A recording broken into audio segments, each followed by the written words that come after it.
Is there anybody in here that's been through enough suffering in your life that you held on by a thread and you were just holding on by the skin of your teeth and you made it over, and sometimes you felt like giving up, and sometimes you felt like dying, and sometimes you felt like committing suicide, but there was just a little bit of ray of light, little bit of light coming into the dark ark that lit it just enough for you to press your way through the storm and the rain. You're gonna lose everything. You won't come out of this. You're not smart enough. You're not bright enough. You waited too late. You should have started younger. Those are the kind of voices that we all live with. Those voices are the kind of voices that stop you from buying into your own life. The anxiety and the pressure and the strength that it took to get from where you are doesn't go away, so you don't really believe it's yours. You're driving it, but you don't really believe it's yours. And you're scared to relax and really rest in whatever it is or whoever it is, because everything else went away. Maybe this will go away too.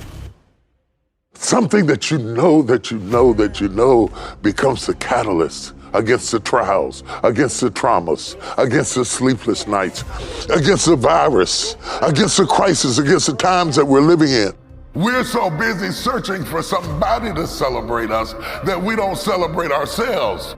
We are living in a time where nearly 700,000 people are now dead from something we can't even see. We are fighting an invisible enemy.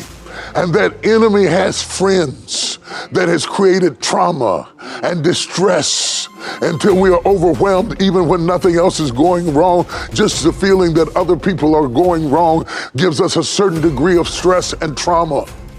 How do we stand up against this unseen foe we fight right now? Of course we need to do everything we can to protect ourselves from the virus. But I'm not just talking about the virus, I'm talking about your mind. I'm talking about your emotions, your will, your spirit, your fight, your drive, your tenacity, your sense of normalcy, your courage to get out of the house, your courage to get out of the bed, the courage to continue when there's a threat. Rather than to focus on the bitterness of my disappointment, I focused on the fact that some kind of way I'll come out of this wiser and stronger and better and richer and fuller. These are the first scenes of my life, though that pleasure has been for the most part mingled with sorrow. We know that there's going to be a process that we have to go through in order to get to the promise. And in the process, you have to learn how to take baby steps and celebrate baby steps and appreciate this little bit. It is the way you talk to yourself that determines whether you endure hardness or not, whether you can stand affliction or not. It is what you choose to think about. If you are abusive to yourself, you talk badly to yourself, you attract people who reinforce that.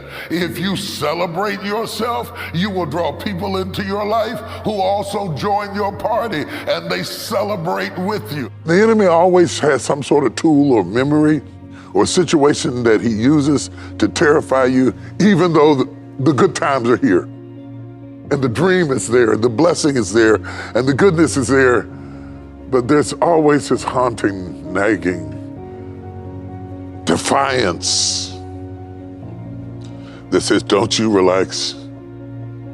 You're not worth it. You don't deserve it.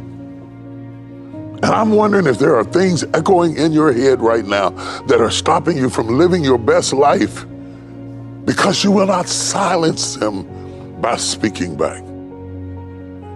You shall have whatever you say. You shall have whatever you say. If it's betrayal, you shall have whatever you say. If it's a life without love, you shall have whatever you say. It doesn't just work positively, it also works negatively. You shall have whatever you say. You must then begin to realize that we go through trauma. We all have triggers, but we have triumph. The problem is sometimes we are in a perpetual state of trauma and triggers, and we don't take advantage of the triumph. We clap a minute and we're through. We say thank you and we're done with it. We say, oh, that's a good thing, and we go on. The trauma lasted for 6 months. The triumph lasts for 6 minutes.